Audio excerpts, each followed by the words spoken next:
This is an iHeart podcast. Guaranteed human.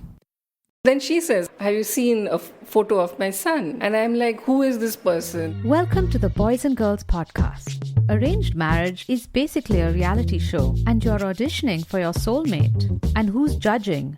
Only your entire family? I sacrificed myself to this ancient tradition, hoping to find love the right way.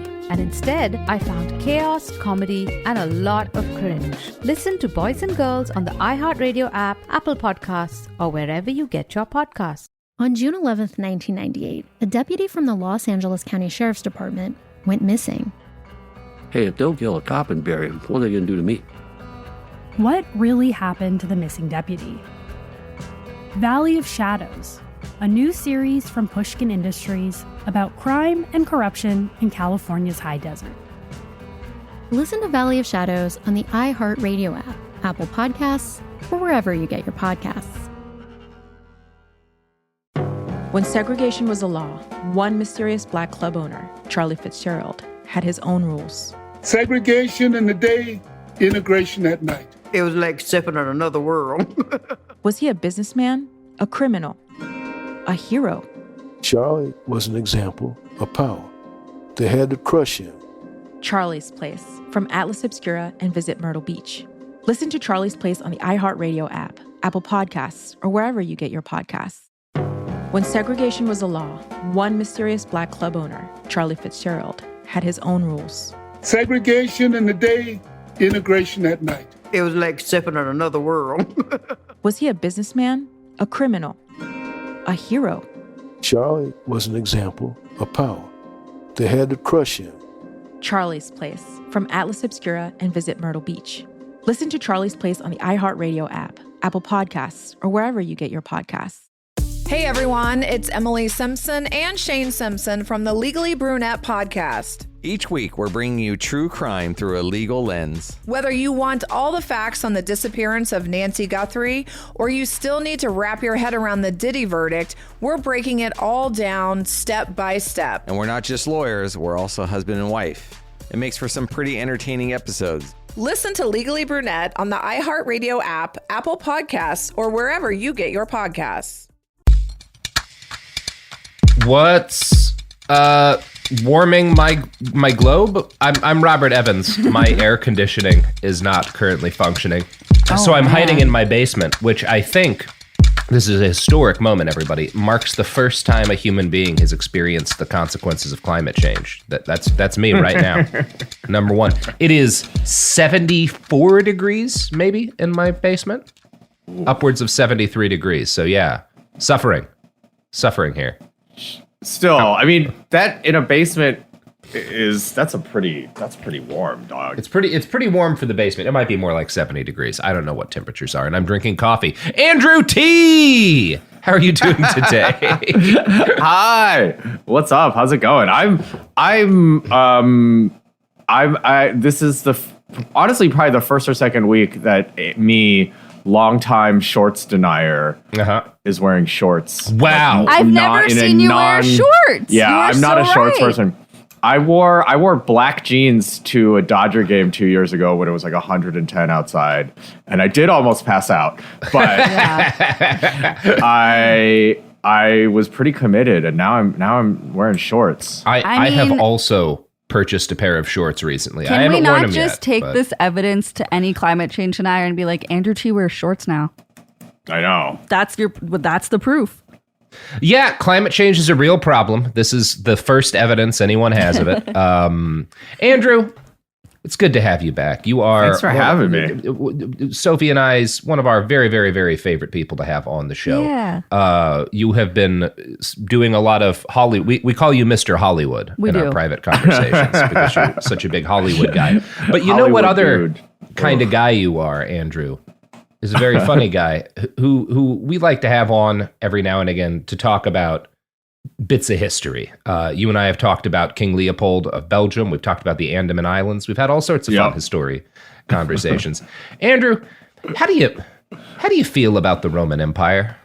Oh, as far as like contemporary Americans go, I probably took more Latin than I think most people. Like that was my primary Andrew. Quote unquote foreign language in high school. Same. Yeah. So and ultimately all of that is useless years. Roman propaganda. Yeah. So yeah. I probably, to the extent that I know anything, I probably I'm like more aware of a sort of sugar-coated version of whatever the fuck is happening here.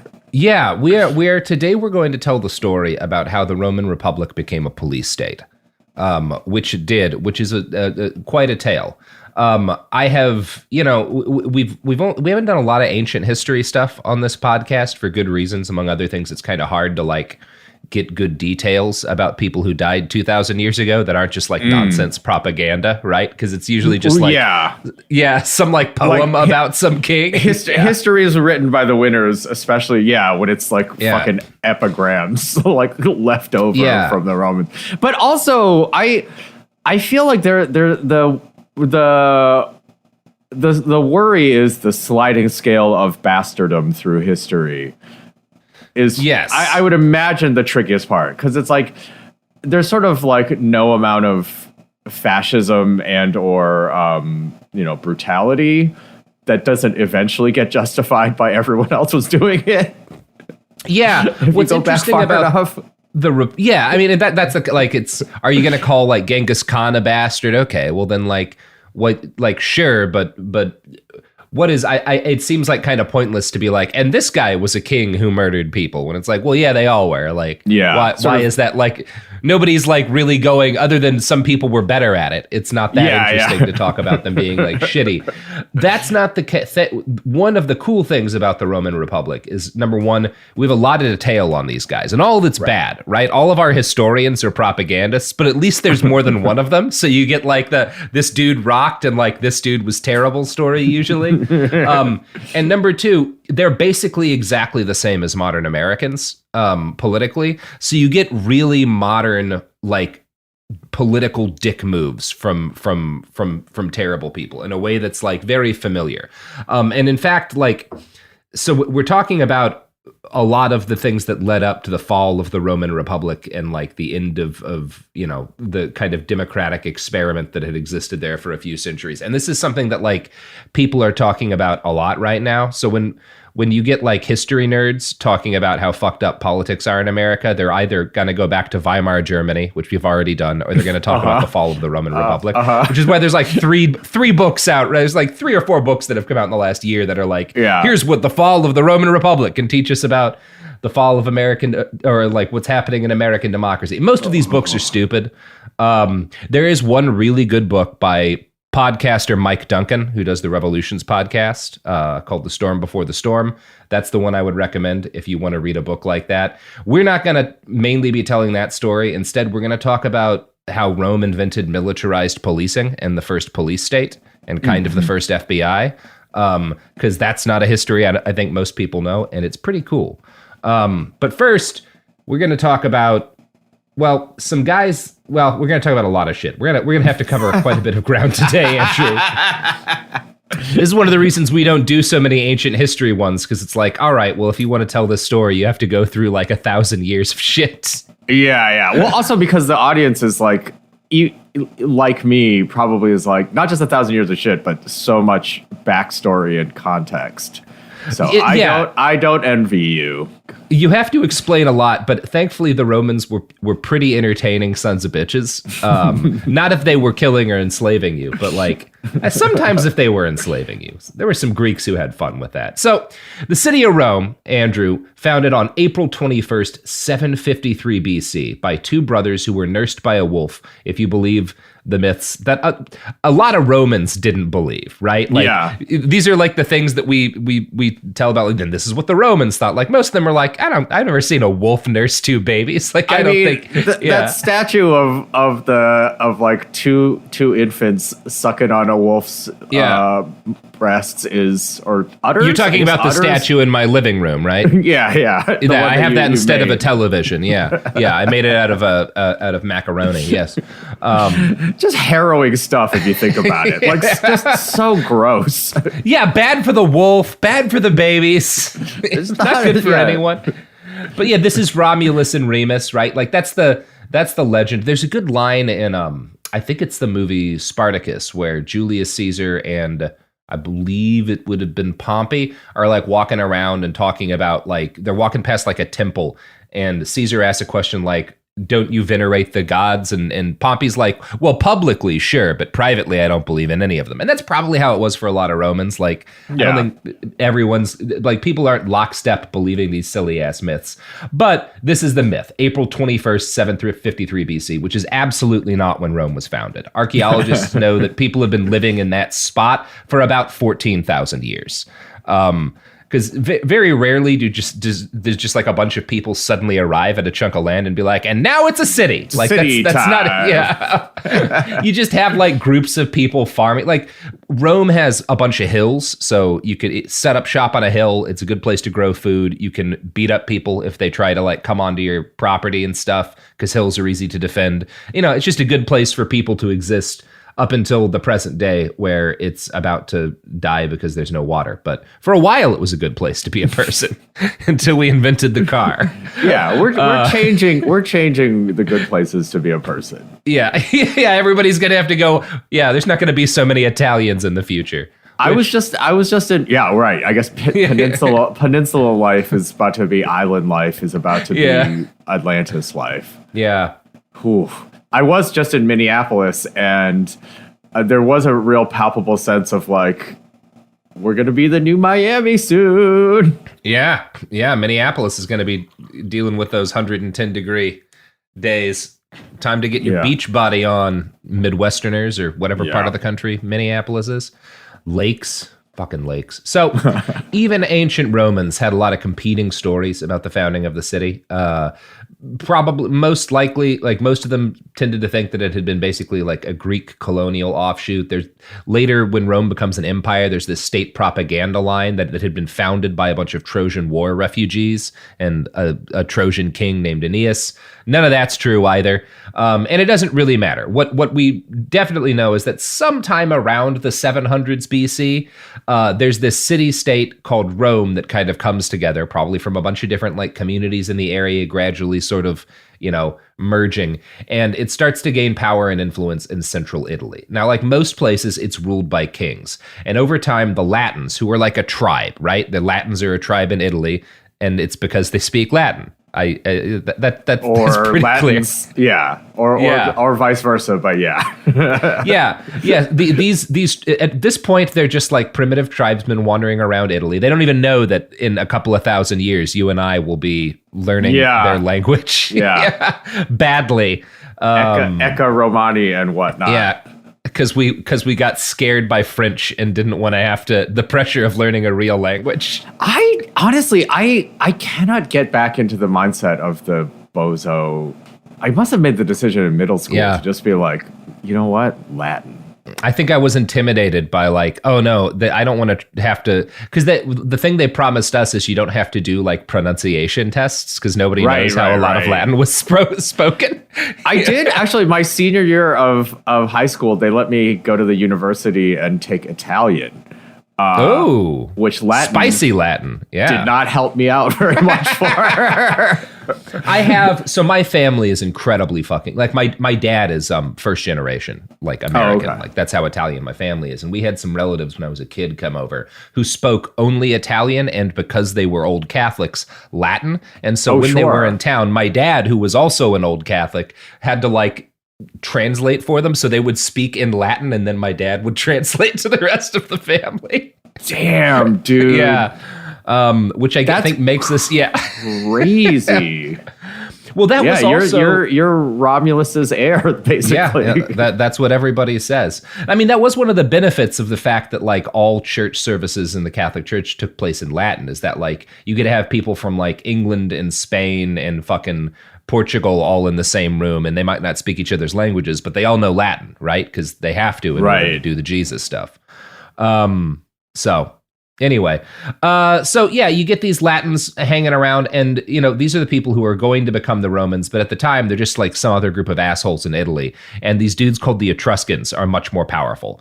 And there's this Etruscan dynasty that comes to be the kings of Rome, known as the Great House of Tarquin, but that's just kind of like what more modern people call them. They were not a great house. This is not Game of Thrones shit. These guys are like petty chiefs. These are like dudes with like sharpened sticks beating anybody who like the Tarquins are the guys who have the most muscly friends with sharpened sticks and are the best at stabbing people who don't pay protection money, right? Think of them more as like street thugs than it's always like it's organized crime until it's taxes. Yeah, exactly. And like in the 700s, they kind of start to make the jump from organized crime to taxes, but it's still more organized crime than anything. So for a while, Rome is like pretty much every other city in the Mediterranean. And then in the 500s, shit changes. The last king of Rome is a guy named Lucius Tarquinius Superbus, which is where we get the word superb, although that's like... Anyway, that's the nickname people gave him. And it's kind of, Romans have like a history of like, this guy's an asshole, let's call him great, or like superb, or like an awesome or something. So he gets to power in like 534 BC. He has a pretty good reign for a while. He wins a bunch of wars. He signs the city's first treaty with Carthage. He builds a big ass temple. He enslaves a bunch of people to make the first sewers and drainage systems in Rome. So he's definitely like, that's solid king stuff. He's made a step beyond gang leader. When you're making sewage, you've made a move past gang shit. And then according to myth, his son rapes a Roman noblewoman named Lucretia. And this becomes a problem for him. Here's how the Getty summarizes what's said to have happened. The tragedy of Lucretia began when Sextus, son of the tyrannical Etruscan king of Rome and member of the Tarquin family, raped her. For the ancient Romans, a woman who was raped was guilty of adultery, a crime punishable by death, even though she had not given herself willingly. After she was raped, Lucretia made her husband and father swear an oath of vengeance against the Tarquins, and then killed herself in shame. Enraged by her death, Junius Brutus led a victorious rebellion against the Etruscan king. So, couple of things there. Number one, look, obviously you should be angry at the guy who did the rape, but also most of your anger might be at like the social custom that says that she has to kill herself after this. Like that might be the thing to be angrier at, but people don't think that way, I guess. It really is like this like it's spoken so matter of factly, and this is where like the context of it makes it so hard to figure out what the approach to this is, because the entire misogynist society, like every misogynist society, this one, worse by modern standards, but this is pretty normal at the time. Behind this, and then you're just like, you're the family members watching this happen, enraged that this had to happen, but not because of the society. Like it's sort of like this classic, everyone is always mad at the wrong thing through history. It is. It's also, though, I think if you get yourself in a different mind state, you can really feel this, because like this is a stupid rule that's like cruel and evil, and it makes like a bad situation even more horrifying. And like we can look at that as like, oh, look at these fucked up people and their fucked up rules. But also, the story you get is that like all of the Romans are pissed at this, and Lucretia is a sympathetic figure in their history. And think about all of the different times in recent past when like everyone in America has been like, wait, that's the law? That's the way it works? That's stupid as shit. Why the hell are we doing it this way? But then the stupid thing happens that's fucked up because like can't change the law. Or we're not going to. Oh, yeah. I mean, you can't just change laws. And you get the feeling that's kind of the attitude people have. It's like, well, this is all like stupid and fucked up, but at the end of the day, the only person we can really take our anger out on is the Tarquin families. Let's get them kings out of here, which they do. And it's also worth noting the guy who leads the rebellion, Junius Brutus. That name Brutus should be familiar, right? That's the guy who kills Caesar. Well, the guy who kills Caesar is this kid's descendant, hundreds and hundreds of years down the line. That's part of why he kills Caesar. His family's got this reputation of like, when people try to do king stuff, we murder them. Anyway. To be fair, pretty good family tradition. It's a cool family tradition. It does. So Junius Brutus is one of like 40 guys that all have the same name. So one of the cool things in Roman history, and by cool I mean very frustrating, is that if there's ever a guy who does anything worth noting, there will be 3 other guys who are also really important with the exact same name, because that's how the Romans did things. So you'd be like, yeah, Scipio Africanus. Well, which one? The one from like the 160s, or the one from like or like the 200s, or the one from the 150s, and like. It's very frustrating, but that's the way if you're Roman history starting works. out, if you're early on in Western civilization, how many names? You can't have that many. Yeah, there's names. like 7 names. Come on, dog. There's like 7 names. So the details of obviously the Lucretia story are almost certainly not exact, but there's a pretty decent chance that it broadly is accurate as to what caused the insurrection against Etruscan power. Most people probably heard of the rite of prima nocta, right? Which you see in Braveheart, this right that like nobles supposedly had to have sex with a woman the first night after a marriage and stuff that like in Braveheart, this is depicted as like what sparks the Scottish rebellion. That's not a real thing. It was not a thing in any medieval law. It didn't happen. It certainly had nothing to do with fucking William Wallace. There were some similar rules in history. The Epic of Gilgamesh references customs that are similar to that, as do Herodotus's histories.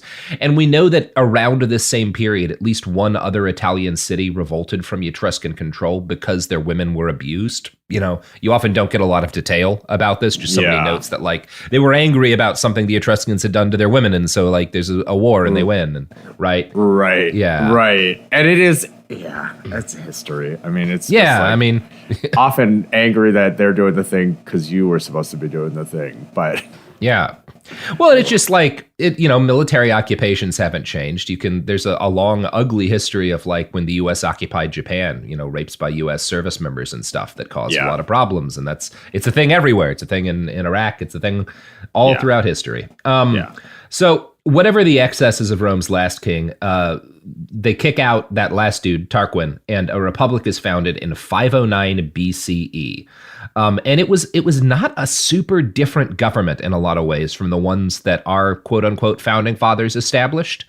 And what I mean by that is that only the very wealthiest people could actually hold office. Now, one thing that's interesting is that like pretty much everyone could vote, though. So they didn't have that difference. Like when the United States is established, you have to be like a property owning white male in order to vote. And it's not until later that every guy gets the vote. Basically every free man has a vote in the Roman Republic, but it also doesn't really work that way because so the Romans have this system, the client system, where every rich guy just over the course of their life picks up hundreds or even thousands or tens of thousands of like clients. And these are like dudes who he has to give them money or food or something on a pretty regular basis. It's kind of like their social welfare program. Like this rich guy has to take care of you a little bit, but you have to do what he says when it's time to vote, right? And this is kind of what they have instead of political parties, is these coalitions of rich guys and their clients who are like, well, like this is the guy that like my family, we all go and he gives us bread every couple of weeks and we vote for it, right? I guess it is just the like local gang leader, the local capo. It's a little different from that yet at this point in that there's not really violent coercion holding that together at this point. It's more like an extingent of like the way familial units and tribes and stuff would have worked. And in fact, a lot of it kind of is based on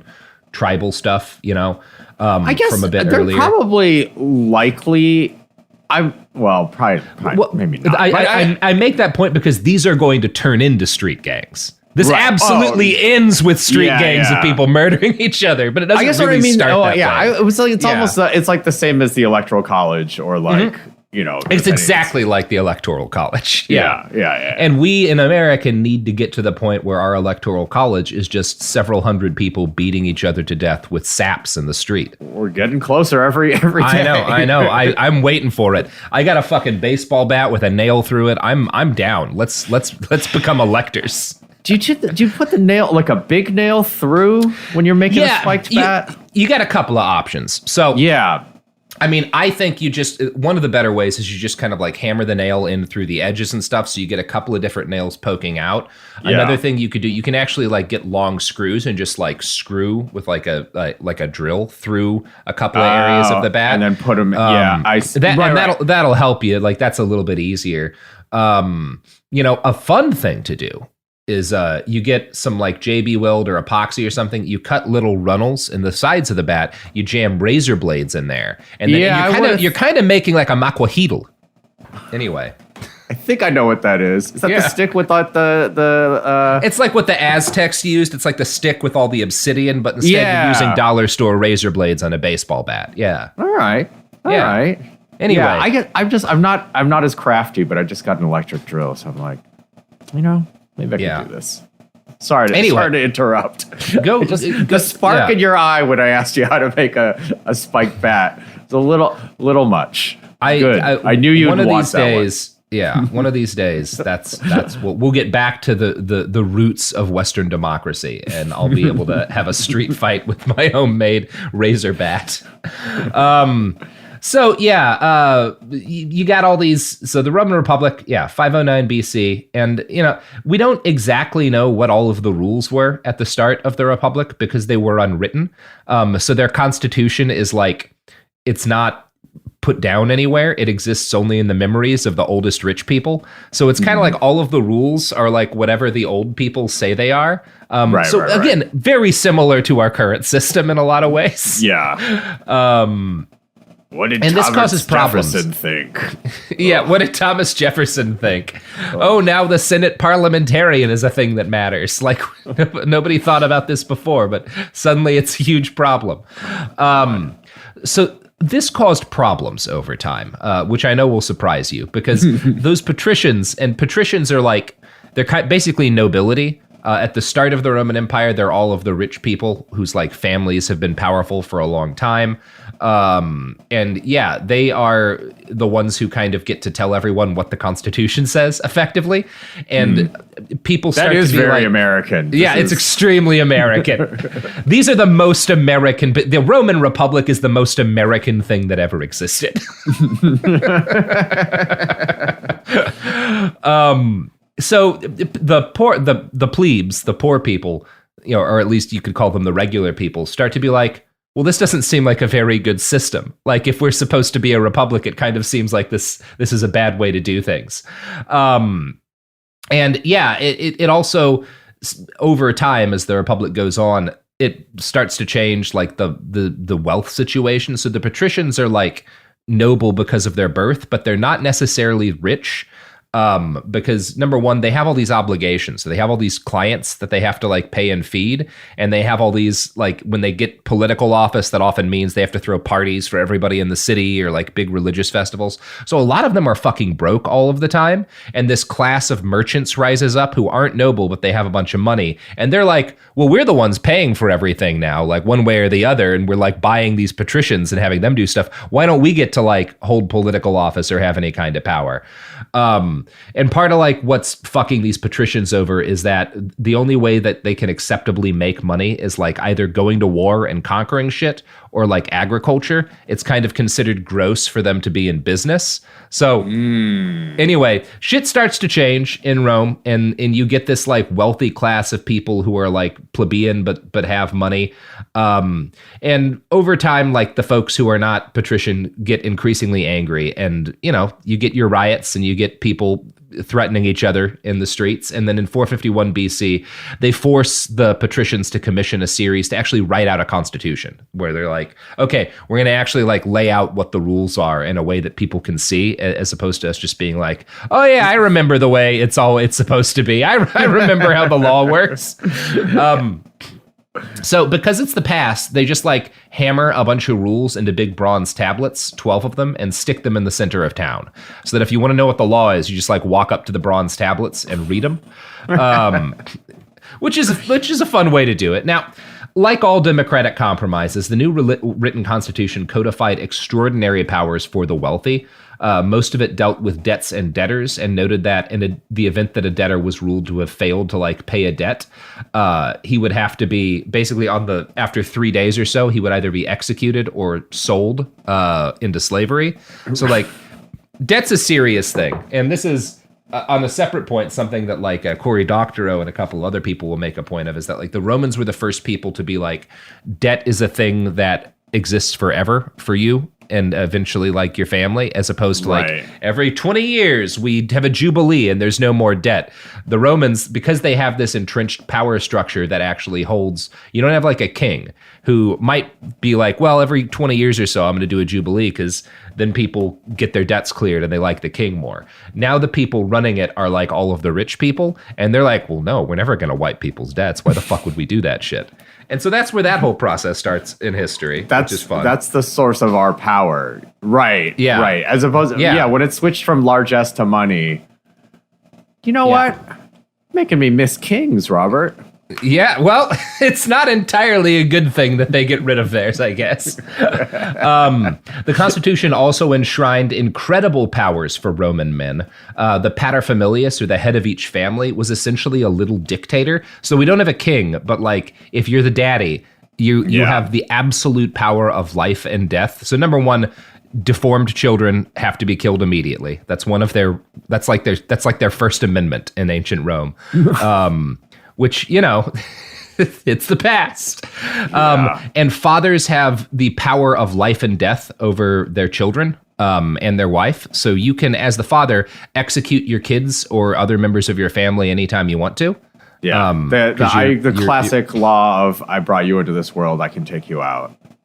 Yeah, which honestly... The most important societal bedrock. Look, if that was the rule, I would have kids. I'd have a fuckload of kids, and they'd be doing a lot of work for me. So, there are some like more sensible rules though that kind of limit. So, among other things, if you're a dad and you sell your kid into slavery 3 times, then your son no longer has to do what you say. I don't know why 3 times is the rule, but like you have to pick a number, I guess. It's where just like genie shit. Yeah. What is fucking happening here? It's cool. So yeah, it's good stuff. It's this weird mix of like nightmare social laws and then like broadly reasonable stuff like, yeah, if a child's born within 10 months of the father's death, they get some of the inheritance, you know, like stuff like that, where it's like, well, that's just like a pretty reasonable solution to a problem. Now, the 12 tables also note that women are always legally children. They always have to have a guardian. This is because of, quote, their levity of mind. And the only exception to this are the Vestal Virgins, which are basically older, like OG nuns. But they're much cooler than the nuns. And a lot more weird sex stuff going on, allegedly. And you know who else is allegedly engaging in a lot of weird sex shit, Andrew? Yo, hit me. The products and services that support this podcast. That's right. They never stop fucking. Not once. And that shit, I was going to say is not in the Bible, but it very much is in the Bible, what they're doing.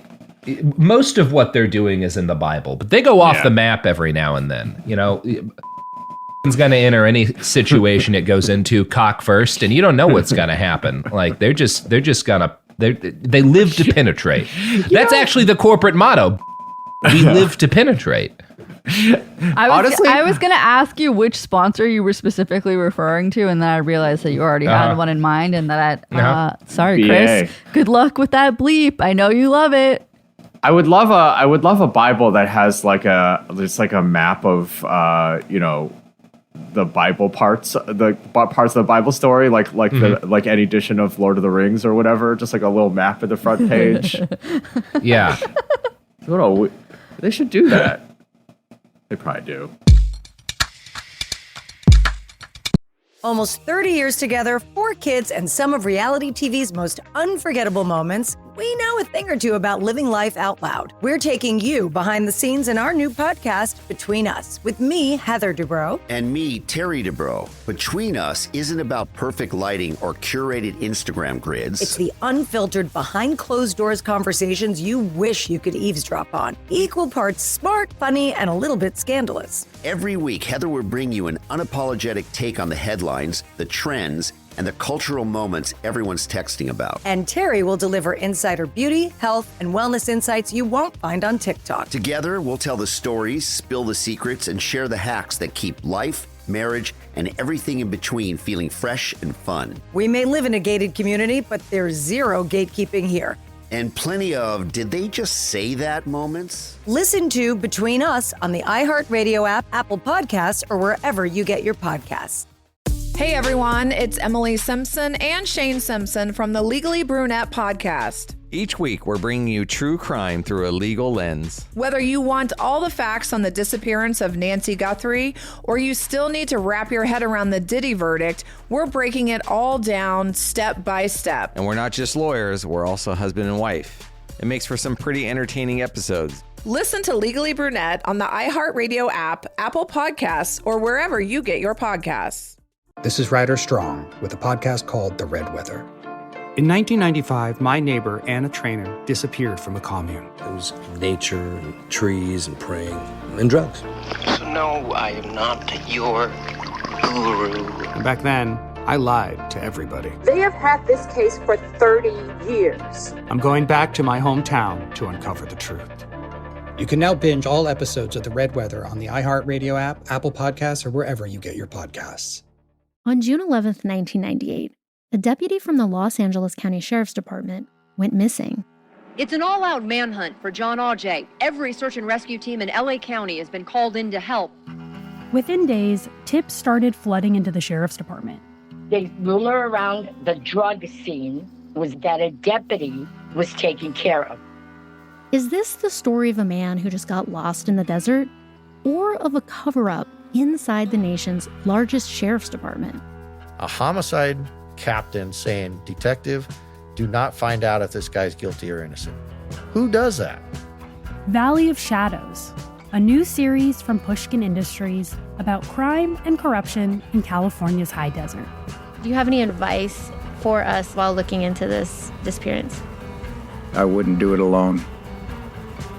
Listen to Valley of Shadows on the iHeartRadio app, Apple Podcasts, or wherever you get your podcasts. Segregation in the day, integration at night. When segregation was the law, one mysterious black club owner had his own rules. We didn't worry about what went on outside. It was like stepping in another world. Inside Charlie's Place, black and white people danced together. But not everyone was happy about it. You saw the KKK? Yeah, they was dressed up in their uniform. The KKK set out to raid Charlie, take him away from here. Charlie was an example of power. They had to crush him. From Atlas Obscura, Rococo Punch, and Visit Myrtle Beach comes Charlie's Place, a story that was nearly lost to time. Until now. Listen to Charlie's Place on the iHeartRadio app, Apple Podcasts, or wherever you get your podcasts.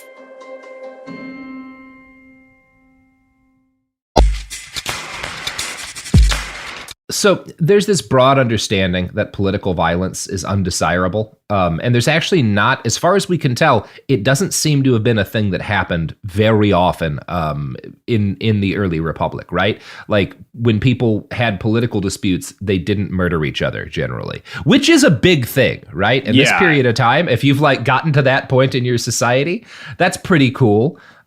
We have trouble with that today. Yeah, we don't do that at all. Yeah, and one of the reasons for this, so the Romans have this written constitution kind of thing now. They also have this thing called the Mos Maiorum, which is it literally means way of the ancestors, and it's another unwritten legal code kind of, and it's basically just a bunch of like, you don't murder people who are elected leaders, you know, you don't like bribe people in order to make them vote the way you want, you don't do this, you don't do that. And there's a couple of different things in there, including there's a rule that you don't carry weapons inside the city. Now, this ban gets misinterpreted a lot of times. You might think of it as the ancient equivalent of an assault weapons ban, right? So they're not banning all weapons because, spoilers, everybody still has weapons, but they don't have military weapons. So they're not supposed, it's like you can get executed and shit if you're caught carrying a sword or like a dagger within what's called the Pomerium, which is this like kind of sacred quasi ethereal boundary that like is the supposed to be the actual like boundary of Rome. Now, obviously, so again, this just refers to like military weapons. So when people do have fights and stuff, they'll usually have like chair legs that they'll stick sharp things into, or they'll make saps, or brass knuckles are super popular. The Romans have their own kind of like brass knuckle thing. Really? Yeah, they call it I'm gonna look this up while you talk. Cestus. All right. Yeah, it's basically brass knuckles or like punch daggers. Oh, they're like really nasty fighting weapons, right? So you don't have swords and stuff. So people are just like clawing at and beating the shit out of each other with like stuff they make in their fucking garages, which is pretty cool. It's like the Warriors stuff, right? Like that's right. very yeah. Spike bat is just too big. Yeah. What's the fucking Millwall thing where you make it with just like a bunch of editions of like the Daily Mirror or whatever? yeah. There's some fucking. It's basically the Jason Bourne shit where he fights a dude with a magazine or whatever. Yeah. I mean, the coolest thing that the fucking Romans had was this thing called a cestus or castus or whatever. And it was like a boxing glove that was covered in iron balls. So that like when you like, so it's like this combination boxing glove / brass knuckles. And you could eat. Yeah. So they had plenty of weapons. They just did not allow military weapons. And you're not allowed to bring soldiers into the city of Rome. Nobody can take an army into Rome. They have to camp outside of the city if you've got an army nearby. Because again, they recognize pretty early on that like, well, if we want to have a republic, it's probably a bad idea to let people march their army into the city. That could end badly. That might not go well. But most of this stuff is just like, it's not written law. It's everybody knows that you're not supposed to do these things, right? Right. A wonderful way to run a government. Yes, a norm, right? These are their norms, you know? Yeah. I guess the other thing, too, is like the army thing is like, I mean, obviously just because I'm a soft child of the 20th century, but it is like wild to kind of remember how threatening a parade really should be. Yeah, a parade. I mean, historically, the Romans are kind of one of the first groups of people to try to stop a parade from being a threat because they have these things called triumphs. And so if you win a military victory that's big enough, the Senate will vote you a triumph. And you basically are king of the city for a day, and you get to take your army and march them through the city with all your captives, and everybody pretty much worships you. But the whole time you're doing it, number one, it's just for a day. And the whole time you're doing it, there's a guy whose only job is to like walk behind you and be like, hey, bro, you're going to die one of these days. Hey, bro, like you're still fucked. Like everybody's fucked. Nobody lives forever. Like you're not actually a king or a god. You're going to die, dude. Like, which is kind of neat. I think it's one of my favorite parts of Roman history. Yeah. Definitely the best job in civic life. These were the first, like nowadays, anybody can like go on Twitter and ratio a political leader. If they're good enough at trolling. This was that job in the ancient world. It's like the dude who follows the imperator around being like, hey bro, you kind of suck actually. Still seeing you in hell, bro. Nice try. Yeah, exactly. My God, Rome would have adopted Twitter immediately. Like they had like their Roman graffiti is a whole other story, but like they had Twitter. They had their own Twitter. I think my favorite piece of Roman graffiti that was like found in fucking Pompeii is this guy being like, all of the women in Rome or all of the women in the empire should weep because I'm just fucking dudes now. Like I'm so tired of fucking ladies. I'm my dick's for nothing but men now. That is peak Twitter. That is incredibly peak Twitter. An amazing Twitter. Wait, and is it just like paint and brush, I guess? Yeah, to do they're just graffiti? like paint and shit. Yeah, they've got paint. Like they're just like, painting stuff on walls and whatnot. Yeah. I guess I was just thinking, like, the advent of spray paint for graffiti is like, what a... Again, they would have taken to spray paint immediately. You show, like, literally any Roman citizen spray paint, and they're like, oh, fuck, I'm going to be able to yell at, like, my neighbor so much more efficiently. So you probably make a primitive airbrush. Yeah. So the Roman system it's a little bit wacky, but it works really well. And for most of like 300 years, they get by without any massive internal political violence. Now, a big part of this is that for these first couple of hundred years, Rome is nearly destroyed like every 30 years or so. Like every couple of decades, somebody will invade Italy and almost wipe them out. And usually the way it goes is there's an invasion, the Romans get together a massive army, and they send it to fight the invasion, and they all get wiped out because some idiot makes a stupid mistake on the Roman side, and then the Romans somehow put together another army and eventually win the war. And this is like how every war works out for Rome. They take these, like, the thing that distinguishes Romans as a military power is they're able to like lose all of their guys and then win the war anyway.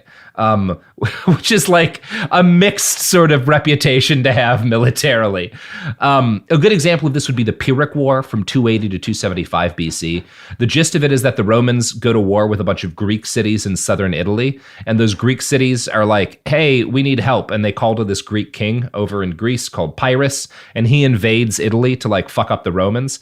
And Pyrrhus is a scary old son of a bitch. He's got a big army, a bunch of war elephants, and he just shatters the Roman military in this series of horrible grinding, thousands and thousands of people massacred. But also every battle is so ugly that like he loses most of his army fighting it. So kind of at the end of this series of battles, the Romans can't continue to prosecute the war. But Pyrrhus doesn't really want to keep fighting either because he doesn't have much of an army left. And this is where we get the term Pyrrhic victory, right?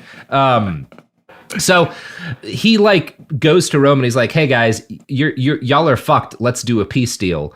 And he offers them pretty good terms. And I'm going to quote what comes next from a write-up in the New York Times.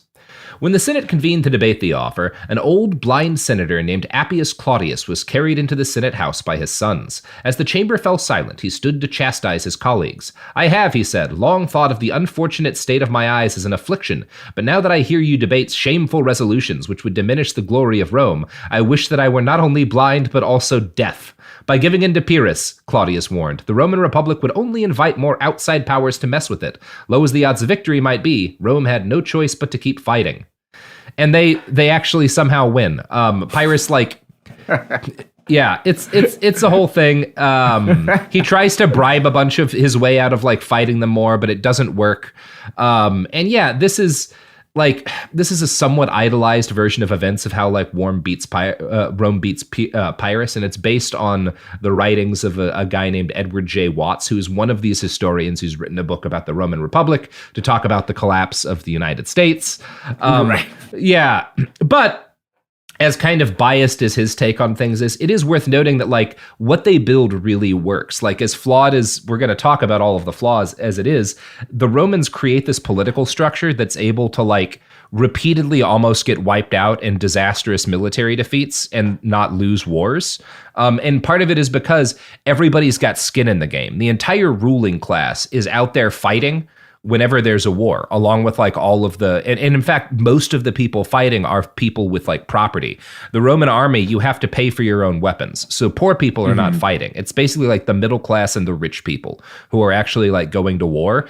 And one of the downsides is that all of their armies are led by the equivalent of like Nancy Pelosi, which goes really badly sometimes, right? Because you'll have like this 80-year-old career politician trying to like lead an army of 70,000 guys, and he doesn't know what the fuck he's doing. Probably there's some argument that is sort of why the first crack at our first draft at any given Roman army is sort of just the shit that needs to be yeah, called. Exactly. It's the guys who suck the most. And then you got like Ted Cruz out there, and you just need to get rid of him. Anyone who survives that first one plus the fresh recruits is probably the way to go. Yeah, we got to burn off an army before we can get anything done. Yeah. It's like making pancakes. The first one's just for the trash. If we had invaded Afghanistan by sending all of Congress in first, I think the United States and Afghanistan would be in a state of perfect peace with each other, and there would be no more problems in the world. I mean, truly, this, like, you know, that is the least American thing about this particular iteration of Rome is putting middle class and nobles on the line at all. Yeah. If only. But all of these nobles, they have so like one of the things, Pyrrhus tries to bribe a bunch of guys and he can't bribe them because they're like, well, no, this is like my whole family's fighting. Like, this is what we do. We have this like system and we're kind of all in it together. And one of the reasons this works is that there's not a massive, like, there's rich people and there's poor people, but within all of the people, the free men who have property, there's not a massive disparity in wealth, right? The rich are not very rich because like Rome's just kind of this scrappy little city in the middle of Italy, right? It's not like this super powerful force. But as time goes on, they keep winning these wars. And so they wind up in control of more and more and more of Italy. And they get all of this land and all of this money starts coming in. And that's when things start to go awry, right? So after Rome beats Pyrrhus and conquers most of southern Italy, they settle into what's going to be 200 straight years of unbroken victories in foreign wars. Rome's military record here, basically, they spend the length of the time that the United States has existed as a country winning every fight they get into. Right. Which is like a pretty solid record. Now, they lose battles constantly. Like with in the First Punic War, which starts in 264 BC, this is with Carthage, it lasts 20 years.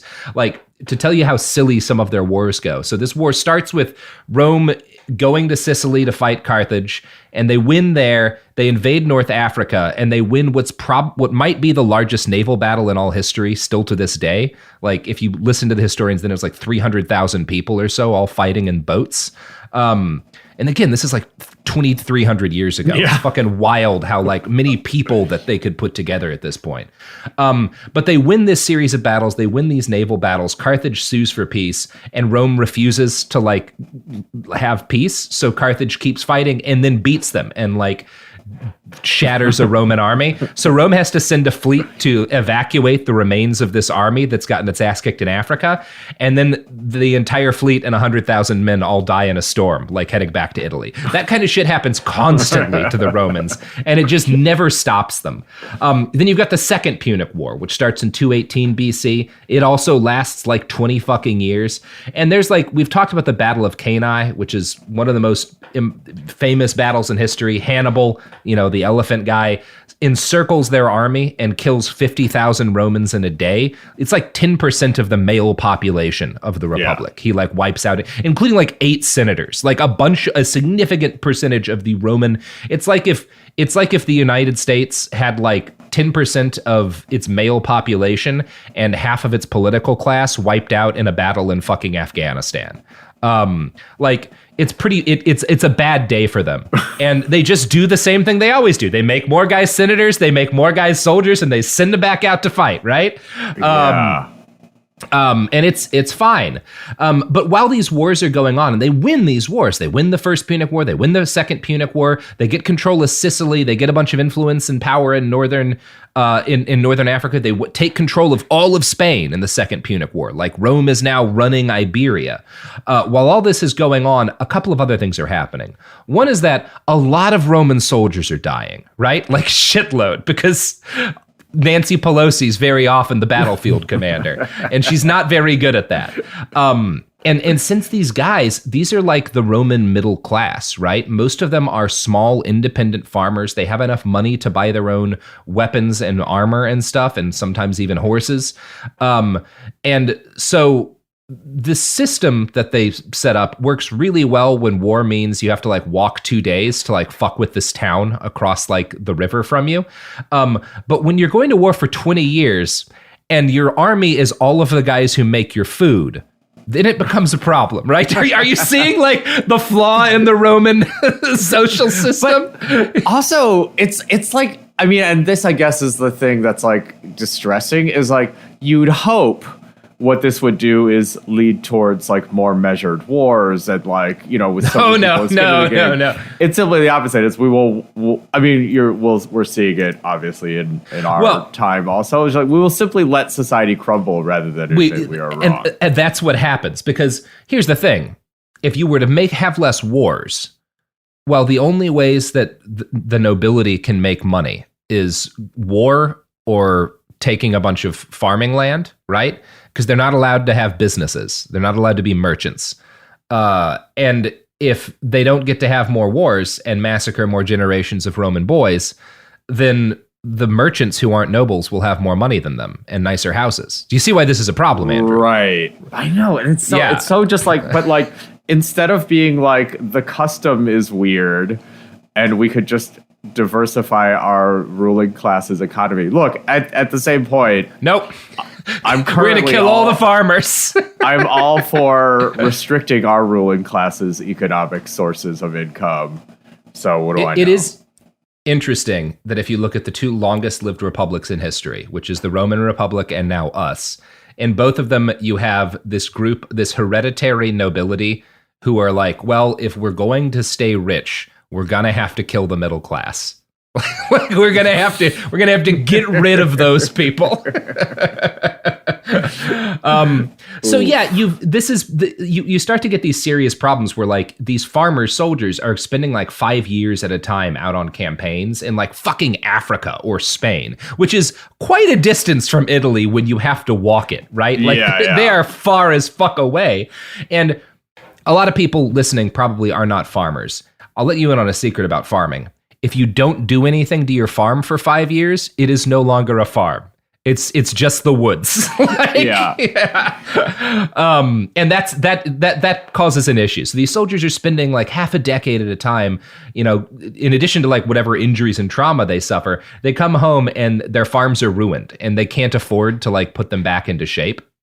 So again, as you noted, a reasonable country might go like, well, clearly we need farmers and we need people to become soldiers. So it's in our best interest to like figure out a way to deal with this. That is not. And was this a conscript? Was this a volunteer army? It wasn't, right? Yeah. Oh, well, they do have conscriptions, like especially during emergencies, they have conscriptions and stuff. So it's kind of like a draft a lot of the time with these wars. So yeah, it's generally sort of you get called up, your number gets called up effectively, and like it's time for you to go serve. They do have a lot of like there are volunteer. Yeah. Anyway, whatever. It's a whole thing. We don't have the time to get into that today, but it's worth noting that like the money that they are making by conquering everything around Rome is plenty of money to take care of these farmers. And I want to quote now from a Marxist account of Roman history written by Alan Woods. Quote, "After the Second Punic War ended in 202 BC, the economy of Italy endured a massive upheaval. The legions that conquered Spain, Greece, and North Africa returned home with riches on an unprecedented scale. A proconsul, that's like a mix between the president and a general, returned from campaign in the East bearing 137,000 pounds of raw silver, 600,000 silver pieces, and 140,000 gold pieces." So like, the nobles are getting fucking rich, and all of this money stays in the hands of the patricians and this new class of people called the equites, who are like rich businessmen, right? Because the trade is a lot, the more you conquer, the better trade gets for you if you're a fucking Roman businessman. So they're making fucking bank. Now, all of the land that the Roman army captures during this conquest of Italy they go over becomes state-owned land, which seems fair, right? They call it the Ager Publicus Populi Romani, which means the public land of the Roman people.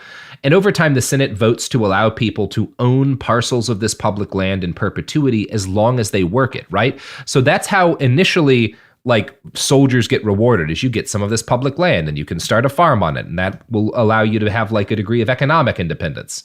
But, and I'm going to quote here from a write-up in the Anthropology Review, quote, The problem was that if the land was left uncultivated, it could be taken over by someone who could work it. So soldiers who were out of the country fighting for the glory of Rome came back to find themselves dispossessed. Vast stretches of land were taken over by rich and powerful Romans, who used slaves who were not called for military service and thus were always present, to plow the fields and tend to the crops and livestock. This meant that peasants and returning soldiers had not only lost their land, but also the possibility of finding decently paid work with which to support their family, because it was impossible to compete with slaves who had to work for free. So that's a bad way to have the situation work, right? I'm just like, it is, it's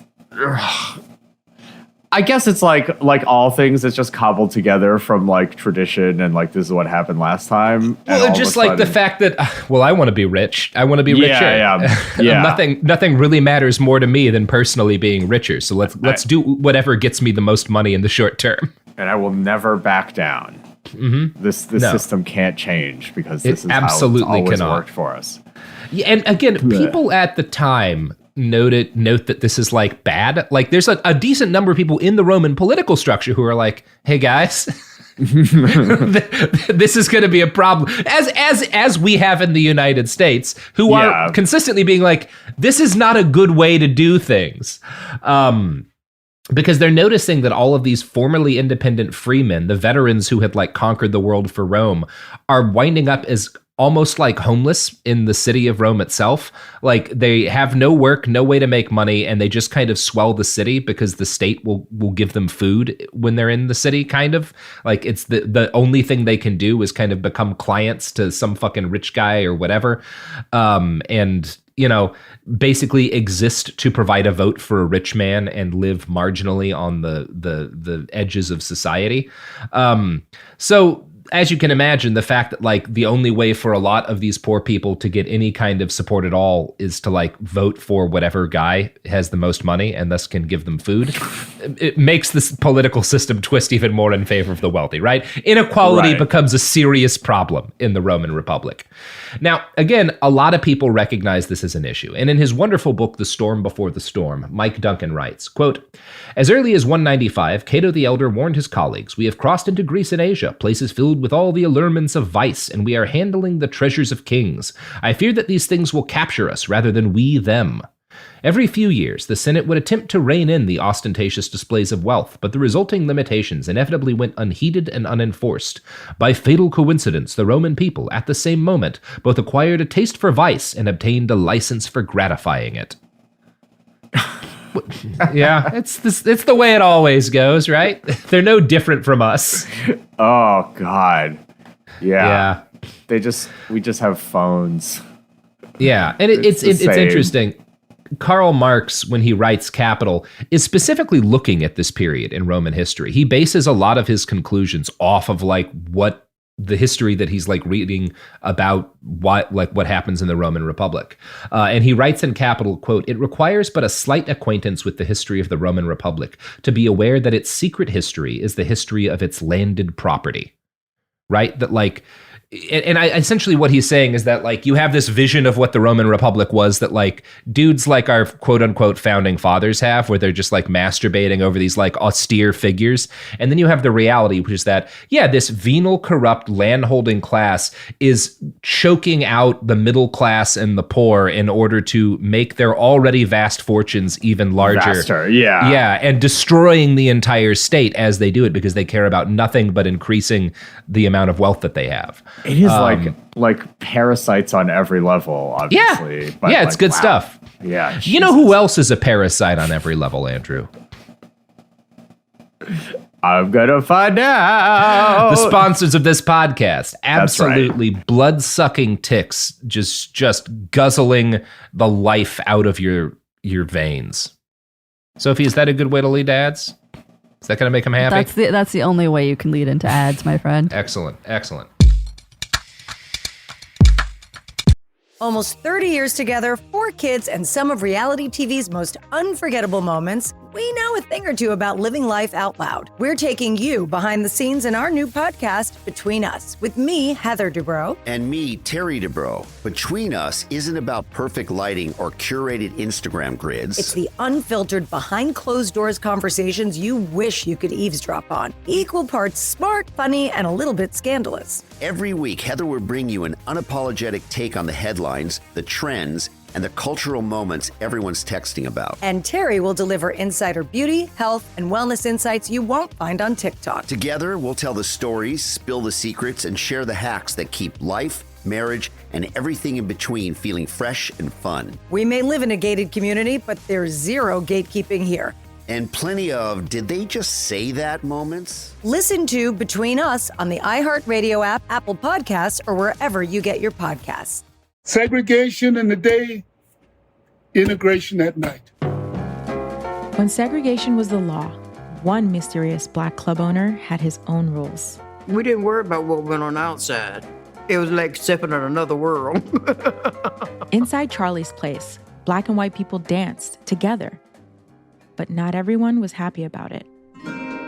You saw the KKK? Yeah, they was dressed up in their uniform. The KKK set out to raid Charlie, take him away from here. Charlie was an example of power. They had to crush him. From Atlas Obscura, Rococo Punch, and Visit Myrtle Beach comes Charlie's Place, a story that was nearly lost to time. Until now. Listen to Charlie's Place on the iHeartRadio app, Apple Podcasts, or wherever you get your podcasts. Segregation in the day, integration at night. When segregation was the law, one mysterious black club owner had his own rules. We didn't worry about what went on outside. It was like stepping in another world.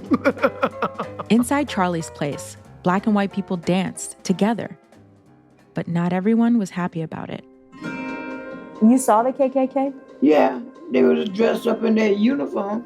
The KKK set out to raid Charlie, take him away from here. Charlie was an example of power. They had to crush him. From Atlas Obscura, Rococo Punch, and Visit Myrtle Beach comes Charlie's Place, a story that was nearly lost to time. Until now. Listen to Charlie's Place on the iHeartRadio app, Apple Podcasts, or wherever you get your podcasts. On June 11th, 1998, a deputy from the Los Angeles County Sheriff's Department went missing. It's an all-out manhunt for John Auger. Every search and rescue team in LA County has been called in to help. Within days, tips started flooding into the sheriff's department. The rumor around the drug scene was that a deputy was taken care of. Is this the story of a man who just got lost in the desert? Or of a cover-up inside the nation's largest sheriff's department? A homicide captain saying, "Detective, do not find out if this guy's guilty or innocent." Who does that? Valley of Shadows, a new series from Pushkin Industries about crime and corruption in California's high desert. Do you have any advice for us while looking into this disappearance? I wouldn't do it alone. Listen to Valley of Shadows on the iHeartRadio app, Apple Podcasts, or wherever you get your podcasts. This is Ryder Strong with a podcast called The Red Weather. In 1995, my neighbor, Anna Trainer, disappeared from a commune. It was nature and trees and praying and drugs. So no, I am not your guru. And back then, I lied to everybody. They have had this case for 30 years. I'm going back to my hometown to uncover the truth. You can now binge all episodes of The Red Weather on the iHeartRadio app, Apple Podcasts, or wherever you get your podcasts. Oh, we're back. So this all brings us to the story of a guy who, depending on who you ask, is either the first socialist in history or the sinister populist precursor to Donald Trump. There are think pieces that will say both things. They're all pretty silly because he's his own person and this is a long time ago. So stop it. But this guy's name is Tiberius Sempronius Gracchus. And he's born in either 163 or 162 BC. And he comes into being as like the bluest blood motherfucker it is possible to be. His father had served as consul, which is kind of like again, it's like a mix between president and general. Like if you're consul, which makes sense if the senators are also leading armies. Right? Yeah, exactly. It should be the same job. Again, you get voted to get a military command effectively. So, and his dad celebrates 2 triumphs for military victories as like a young man. His mother is like the daughter of this great Roman war hero. Now, everybody's main source on Tiberius Gracchus's life is a guy named Plutarch, who is a Greek historian who writes about him 100 years after he died. And it's worth knowing what Plutarch says because Plutarch's working from sources that were written by people at the time when Gracchus was alive. But like most Roman history, you're still just most of Plutarch's history is well, a guy told me this. I heard this from a dude who was and his grandpa was around and he remembers reading this thing. I heard a lot of it's I guess that's all history anyway, but Jesus. Yeah. After what happens with this guy happens, his brother writes a pamphlet that he hands out, and a lot of Plutarch is based on what people remember from being in the pamphlet, but I don't think we have the pamphlet still. So it's it's like if somebody wrote a history of the fucking 2020 George Floyd protests based on a conversation with someone who remembered some zines about them. Right. Where it's you're probably not going to get all of the facts. History history is fucking crazy. Yeah, it's good stuff. There's a story that Plutarch tells that when Tiberius's dad is a kid, he goes to a soothsayer, basically a fucking, a fortune teller. And she's you're going to have to either I'll just read the quote because it's kind of weird. We are told, moreover, that he once caught a pair of serpents on his bed, and that the soothsayers, after considering the prodigy, forbade him to kill both serpents or to let both go, but to decide the fate of one or the other of them, declaring that also the male serpent, if killed, would bring death to Tiberius, and the female to Cornelia, that's his wife. So Tiberius, accordingly, who loved his wife and thought that she was still young and he was older and it was more fitting that he should die, killed the male serpent, but let the female go. A short time afterwards, as the story goes, he died. So that's what happens with this guy's dad. His dad supposedly dies because he kills the snake that represents him to let his wife live. He leaves her with 12 children, 3 of which survive to adulthood. Just what a bonkers day at the fortune telling office. It's a weird day at the fortune teller's house. Check this out. I'm gonna tell him if he kills the male snake, he's gonna die. Yeah. First of all, I'm gonna tell him kill one snake only. Yeah, only one snake. Let the other go.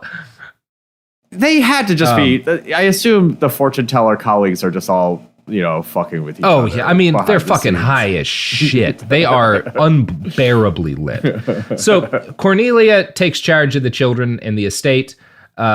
She's good enough at being a mom that a solid 25% of her children live to adulthood. And 2 of those kids are the brothers Tiberius and Gaius Gracchus. Now, both of them are again, fancy boys. They hold a bunch of public offices that young patrician kids are expected to hold as they climb up the political ladder. At age 17, Tiberius goes to Africa to fight, in the last big war against Carthage. And he's supposed to be the first man over the walls of Carthage during that final siege. After that, he goes to another war. So by the time, he comes around in, the 100s, ish BC, Rome is kind of locked into this Afghanistan style situation in Spain where they have conquered Spain, but it's kind of hard to hold on to Spain. If you're anyone, there's a reason why Spain has mostly belonged to Spain throughout history. It's not always all that easy for Spain to be in charge of Spain. Yeah. So they're fighting this endless series of brushfire rebellions against, and it's like Afghanistan that you've got this Roman military that's very organized and fairly modern in its command structure. And then there's these guys who are just throwing rocks at them from the bushes and then running away. And it works pretty well for the fucking Spanish. So Tiberius Gracchus goes to go fight in northern Spain against this city called Numantia. And the war does not go very well. And the guy who's in charge of the Roman army gets his ass kicked. And so they have to negotiate a surrender. Now, the Numantines knew Tiberius because his dad had beaten them in a war like 20 years ago. And he'd been cool about it, right? Like he hadn't been a dick about beating them in a war. So they were like, well, we'll talk with this guy. We'll negotiate with this guy because if he makes a peace treaty with us, we feel like Rome will stick to it. So Tiberius works out a truce and a peace treaty and he saves this Roman army. But when they get back to Rome, all of these politicians who had not left the city and who wanted the war to keep going because there was money in Spain, but didn't actually want to figure out how to fight it, are like, how dare you pull out of Spain with this army? Like, how dare you? It's a little bit familiar to some things that have happened. It's like this bad situation, and the guys back home didn't have any idea how to deal with it better than Tiberius did, but they're still angry about it because that's what you do in politics. I guess it's probably, it's certainly more honest to just have the military industrial complex openly advocating, like, we need this war for money to continue. Yeah, we need this war for money to continue and for pride. How fucking dare you? So Tiberius, he takes a beating from these guys, but they can't punish him because he did just save the entire army's life, and that kind of makes you popular in a way that's dangerous to fuck with too much. But they do, his commanding officer who had lost the war, they like strip him naked and chain him up and send him back to the enemy and are like, you guys can have him. Like, we don't want this guy anymore. Like, do whatever you want to him. Which, again, if we'd done that with David Petraeus, would have, I think, been cool. I think that's what we should have done with David Petraeus. Just a few more consequences for some of people's command decisions. Yeah, that's all. Fucking strip Dick Cheney naked and just airdrop him into Basra. And whatever happens, happens, right? We're not saying what the penalty should be. It's up to them to figure it out. So the people vote to clear Tiberius of all charges, yada, yada. Things go pretty good for him.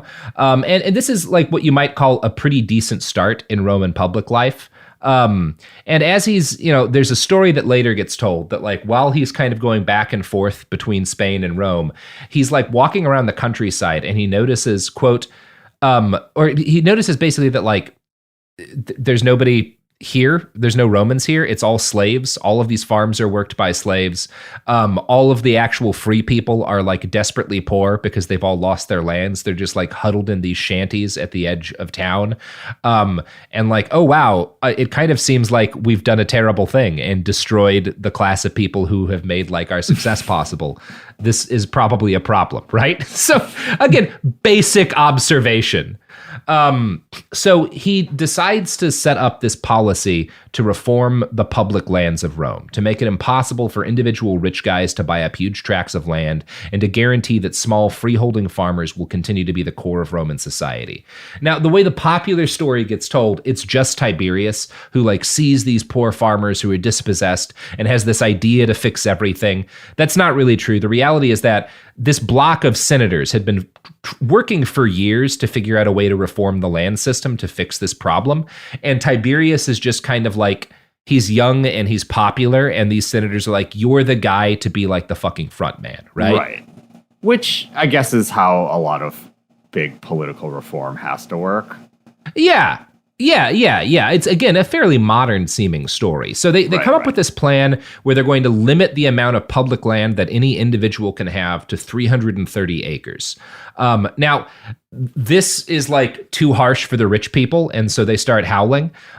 So they kind of like alter it in order to allow like an additional, like, I don't know, 100 or so acres, or a couple hundred acres if you like already hold the land. So they put in like some, again, sure. They immediately are like, all right, well, look, like we'll work with, like, we understand you're like the rich people and you already have all this land. So we'll let you have more than we think that you should be having just to try to be friendly. Now, think about modern politics. When you offer to let rich conservatives like to compromise with them, do they A, compromise, or B, go apeshit and declare war on you? Yeah, exactly. Yeah. It's like... Yeah, exactly. So, there's no... We, like, the lesson that we, I guess, will never learn from is, like, don't negotiate with conservative terrorists. No, exactly. Like, do not talk with these guys. You can't. They're not trustworthy. Yeah. So, they start, Tiberius Gracchus and these other senators and stuff start putting together this legislation that they're going to introduce at the forum. And while they're doing all of this horrible war in Spain is raging on because the Senate's rejected the peace deal that Tiberius cooked up, which means they have to raise another army and send it to Spain. But at this point, they're kind of having trouble finding soldiers, right? Because nobody has enough money to buy weapons. And it doesn't matter. Even if you conscript people, they don't have the ability to arm themselves. And so there's this rich politician who's very much against land reform, Scipio Aemilianus, who figures out how to fix this problem. And it's by using his vast personal wealth to recruit and arm an army of his own. This is the first time this happens in Roman history, where just a rich guy buys an army and takes it to war. This will not be the last time this happens, and it will prove to be a serious problem. He's kind of like the Roman Eric Prince, where he's like, well, what if I just buy an army? Why don't we just do it that way? And then I can take minerals and shit,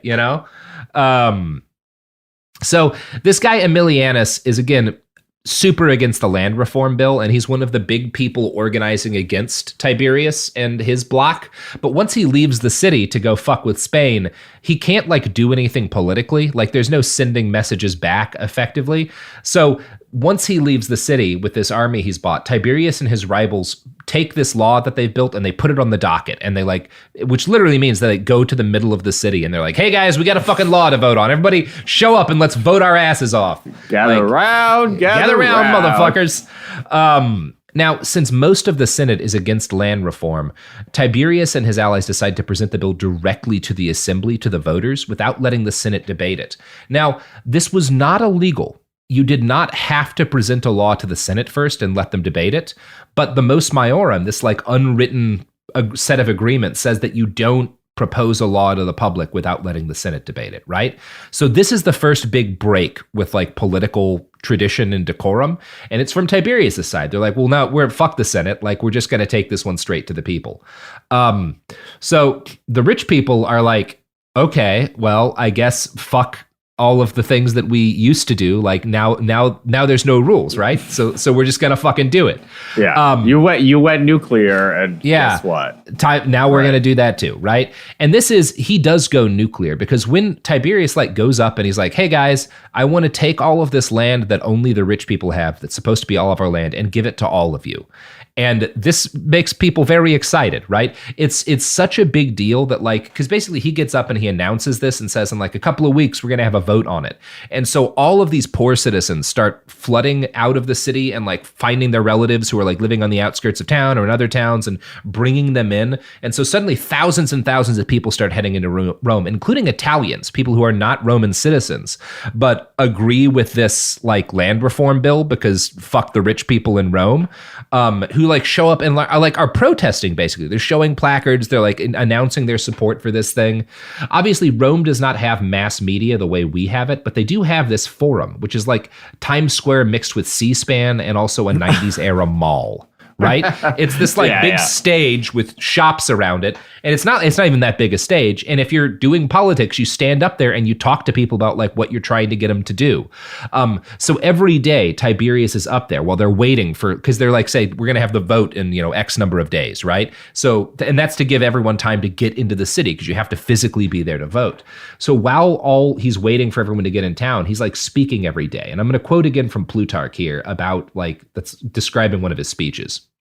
The wild beasts that roam over Italy, he would say, have every one of them a cave or a lair to lurk in, but the men who fight and die for Italy enjoy the common air and light, indeed, but nothing else. Houseless and homeless, they wander about with their wives and children. It is with lying lips that their imperators exhort the soldiers in their battles to defend sepulchres and shrines from the enemy, for not a man of them has a hereditary altar, not one of these many Romans an ancestral tomb, but they fight and die to support others in wealth and luxury, and though they are styled masters of the world, they have not a single clod of earth that is their own. Pretty good speech. Yeah, it's pretty good speech. Yeah, you put on your speech voice hard for that one though. I was noticing. Yeah, I might have been doing a little bit of Dan Carlin there. So this goes really well, and this is where the Trump comparisons get in, right? He is the first like populist politician in Roman history. He's tapping into decades of anger and resentment among the lower classes. He's promising to take the fight to the elite, which he is clearly a member of, right, on their behalf. So you can make some Trump comparisons, but you can also make direct comparisons to Lenin and Mao, right? Lenin and Mao are both upper class rich people who become these socialist firebrands and ignite uprising against an entrenched and decadent elite, right? You can see comparisons to all these guys, right? You can see him as like this first like agrarian populist sort of Trumpian figure, or you could be like, well, he's the first socialist, rabble-rouser. I mean, I think what it is though is it's the contemporary elision of the word populist with just like a small band of racists. Yes, and that's where Trump fits in. Everyone, the other ones are more truly populist. Yeah, because this is a real problem he's trying to solve, as opposed to like howling about all again. Calling Trump like a populist is such like a New York Times thing because the only population that matters to them is like racists in Ohio. Well, and also it is weird to call him a populist because he's never gotten close to winning the popular vote. Like it's literally not most people. Whereas most people are really on board with what Tiberius is saying because most people are fucking poor as shit, right? Yeah. And they're like, yeah, this sounds great. So the rich people, they know they have to be careful because he has this huge mob of people who are like on his side, and it would be really easy for them to just murder anybody who tries to stop him from passing this law. So they bribe a tribune, and tribunes are like, it's this political office that the main thing the tribunes can do is they can veto any law that anyone makes, right? The tribunes, their primary power is that they can just say no and nothing can be done, right? It's just like there's two guys who get that job, and that's like a thing that they can do. Supreme Court type shit. Yeah, it is a little bit Supreme Courty, although it's more of a populist position because one of the tribunes, the tribune of the plebes, can only be a poor person, right? Or they're not actually poor people, but can only be a non-noble. Yeah. Probably a rich non-noble. There is a cool thing in this, which is that the poor people should have a representative who can just say no to everybody, right? But in this case, the tribune gets bribed. And so he says, hey, you can't vote on this bill, period. So now Tiberius has to take action. So Tiberius is because Tiberius is also a tribune, right? So you've got one tribune who's like, I'm not going to let anyone vote on this fucking land reform bill. So Tiberius is like, all right, well then I won't let anyone vote on fucking anything. And I won't let anyone spend the state's money. And he locks the treasury. He physically locks the Roman treasury and says the government he does a government shutdown, right? That's what happens. No one can do anything now. So while all this is happening, this is becoming a show. So people are flooding into the forum to watch. A lot of the people who are in the streets arguing and debating and watching this political drama unfold are veterans. They're former farmers and sons of farmers and all this shit. And they start talking about violence. And Tiberius starts stoking this talk of violence by telling everyone, he gets up on stage and he says, hey, I have evidence that my enemies are planning to assassinate me. And he starts carrying a dagger under his cloak, which is technically illegal, but he'll pull it out during speeches and be like, shit's so serious that I gotta keep a knife on me, I gotta be ready to cut a bitch. He's like 50 Cent with the bulletproof vest. He is exactly like 50 Cent. So the tribune who'd been bribed, this guy Octavius, decides at this point to let the people vote he's not gonna let them vote on the land bill, but he'll be like, all right, look, if you guys are so unhappy with what I'm doing, you can vote about whether or not to strip me of my office. So this had never happened before, and this starts to scare Tiberius because he's like, shit, we're now kind of way off the beaten path of what politics is supposed to be. And I'm kind of worried that there's no brakes on this thing. Because it gets scary to everyone when all of the social and political mores start crumbling at once. But this vote happens. Octavius gets stripped out of his office. He only survives the mob murdering him because his friends push their way through a crowd to get him away. And Tiberius gets to have a vote on his law, and it passes, like resoundingly passes.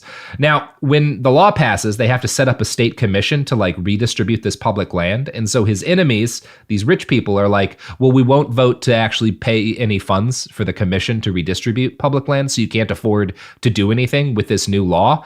And right as this happens, as they're like, fuck you, Tiberius, a rich king dies. And this king, for completely separate reasons, wants to fuck over his dumb shit kids. So he leaves all of his money to the Roman people, right?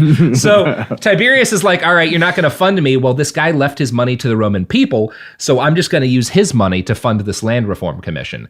And this is a problem for a bunch of reasons, but basically the rich people are, number one, angry that they're not going to get that gold. And number two, they're like, well, you're not supposed to have the power to decide how state money gets spent. So now number one, you're deciding what can get voted on. You've stripped this other tribune of his power. You're now like exercising power of the purse and like what the state can be spent on. Like you're getting kind of close to becoming a king, right? Which is not entirely like wrong. Like they're like, wow, you are exercising more power than a single person is supposed to have in our system. So they decide like some shit needs to get done. And I'm going to quote from Anthropology Review here. At the time, tribunes were considered inviolable, so Tiberius was encouraged to run for a third term to retain the protection that the position bestowed. To bolster his popularity with the citizens and increase his chances of being elected, he proposed several new populist measures that further enraged his enemies. These included proposals to reduce the mandatory term of military service, as well as change the balance of power in the Senate by increasing the number of equites to match that of the senators. The night before the vote, Tiberius implored the citizens to vote for him because he feared for his life and the life of his family. His plea was so compelling that many people guarded his house all night to make sure he was safe. The next day, Tiberius went to the Capitol, where he was surrounded by a crowd of people who wanted to protect him. Plutarch says that one of the senators, Flavius Flaccus, warned Tiberius that the wealthy Romans had resolved to assassinate him. Tiberius pointed at his head to indicate to his supporters that his life was in danger. This was interpreted by the spies sent from the Senate as a request for a crown, a claim they raced to relay to the senators, who immediately sent a mob of armed slaves and supporters to attack Tiberius and his followers. So what follows is a fucking massacre. You have this group of this political group who have come together to like reform the political system of the entire government in order to make it fairer for poor people. And the rich send an army into the city of slaves primarily and massacre them. They kill the shit out of Tiberius and like 200 or 300 of his followers. Like it's just this bloody nightmare. They're like throwing people's corpses in the river, like all sorts of fucked up shit.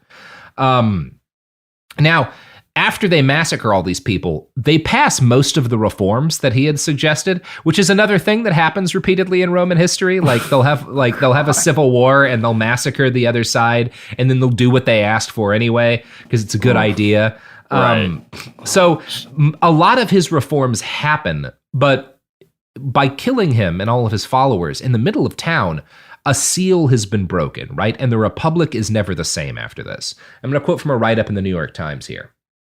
Over the next years, it quickly became normal for populist politicians to set aside long-standing norms to accomplish their goals, for military commanders to bend the Senate to their will by threatening to occupy Rome, and for rival generals to wage war on one another.